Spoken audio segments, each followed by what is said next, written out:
it would be like a paradise, uh, and nature would be like just 10 times more beautiful and and much more colors and much more light and much more. You have glimpses of it now on Earth, just like you have glimpses of hell. So it's right, according to me, the two extremes of the spectrum are right here on Earth. Yeah, depends Just where you look, where your focus is, where your yes, attention is. exactly, and also depending on your frequency. Yeah. So people that are starting to ascend on the spectrum, they start to see that world already. So you get someday I have days that I'm like really looking at nature and like telling people, it's so beautiful, it's so, do you see, like, but so that's it's not that it's a different place. We change our frequency and start to see what is there. Like now we're really restricted in our spectrum, electromagnetic, in what we see and what we experience. But people that are ascending, they just start to experience much more of what is there. Yeah, we have been very much desensitized. Yeah. By a lot of things. Yeah, including I was looking at a video of Jamie Oliver, this chef from the UK, and he was really making a case for that at school we got to teach the children food. He was in the States and he was showing them all kinds of different vegetables, and nobody even knew what a potato was. These are just 4 or 5 year old kids. They don't know what a potato is. They know a carrot. They know an apple, but the rest they know nothing. And his case is okay. You're giving them computers. You're giving them all this fancy stuff, and everybody has a BlackBerry or whatever. And he's just bringing it all back to nature and saying, okay, we gotta really teach these children what food looks like, what the colors of the food are, what the food tastes like. Let's make food. Let's taste the food, healthy food, and just go back to understanding and being aware of what it is, because we don't even know what things smell like no more. Exactly. Yeah, Exactly. nice. But that's it. You. That's exactly it, because the the BlackBerry and the computer or whatever. Yeah, the focus is on the grades, and we got to get in the Yeah. right year, and not too young, not too Yeah, old, and and it's a rat race. and it's also a virtual reality, because Yeah. you can say that the machine world at the end, it's almost like you achieve immortality by uploading your mind into some machine, and then you think I'm immortal, but it's really a fiction. It's really a 2D fiction, because the real reality is the fruits and the trees and people and it's just going to, like, for instance, the more you ascend, the more you, because what happens is that you it's almost like you create a new sense, which is already there. Everybody has it, but has moments of it, and that new sense, with that you're able to experience what you would call then paradise, but it's not something like new, other world. It's right here, right now, and it's just that you get that sense that opens you up to it. And we know that now what we're experiencing with the five senses is extremely narrow. Right. And it's like almost like just a cartoon of true reality. So all these people that have awakened spiritually, they relate to us a reality that they have awakened to, that is like, let's say we are experiencing 200 colors, and they would say, no, it's really 5,000 colors. You're not getting, your your software is not able to translate what is outside there into experience. So basically, because that's what the whole point, you are basically translating what is out there. And so, right, exact. So the whole point becomes then that the development of the earth, of the people, had to be much more in terms of the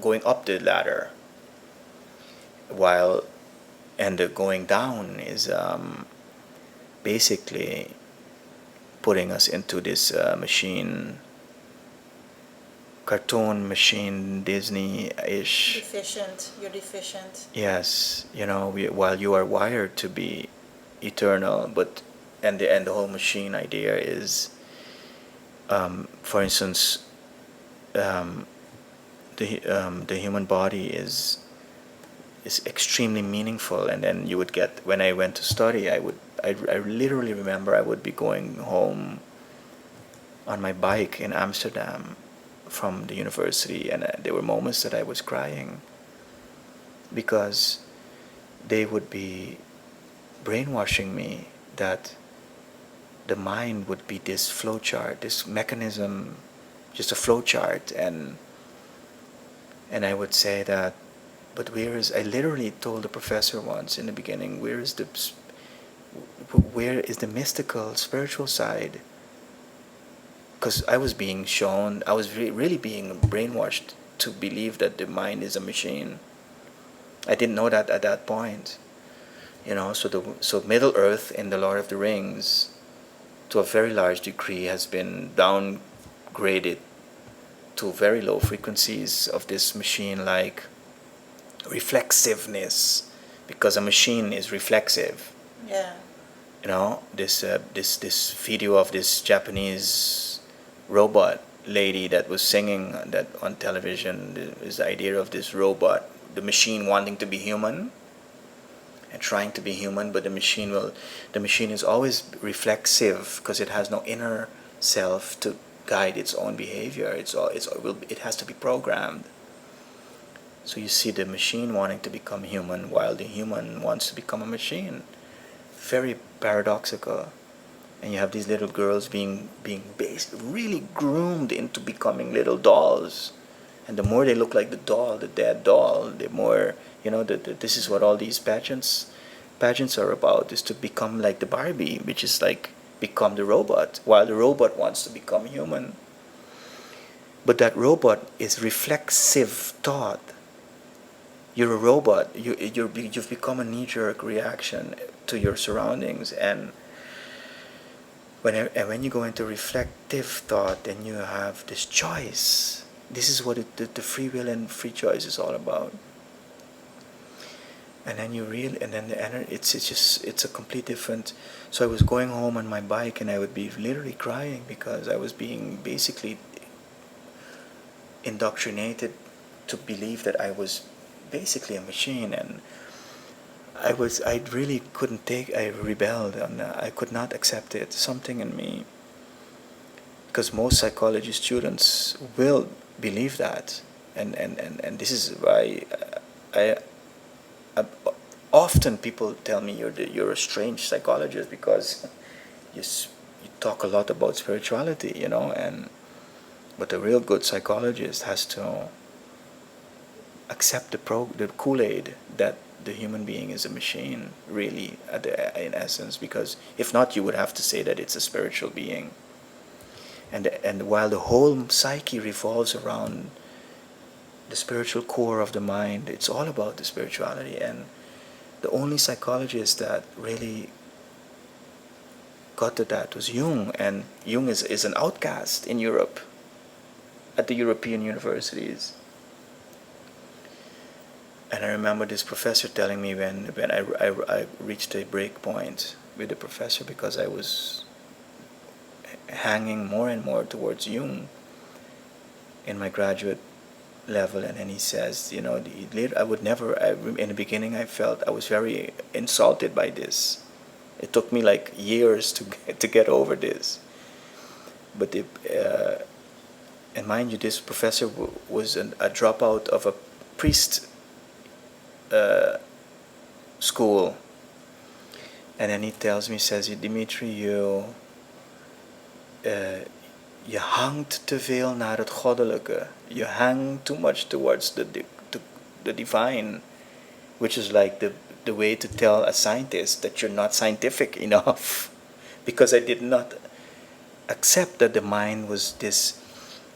You see, but this is the problem at the lower at the outermost layers of the human. It becomes very biological and very that it reaches a level so at the surface of the mind it becomes very reflexive, meaning almost like a robot. This is our obsession with robots and computer machines. So if your science gets stuck in this reflexive level, and so of course they tries to make sense of it and in terms of it being a machine. And this is why science does not understand that that's the surface. And at the deeper levels, at the quantum levels, you get spirit. You see, and this is so at the university, you are going to be programmed in that surface level. And because beyond that it becomes intangible, it becomes quantum, then that doesn't exist because our method cannot. We cannot measure that. No. But Jung did, and in the terms of the self with a capital S, Jung discovered that in the core of the mind we found quantum spirit. And this is why Jung is the outcast. But European psychology, Jungian psychology, had to become Jungian psychology. The general psychology of Europe had to be Jungian. If it had not been hijacked by this machine logic, which is anti-mind, the psyche. If any scholar should rebel on this machine paradigm, which is basically what we call the scientific method now, it had to be psychology.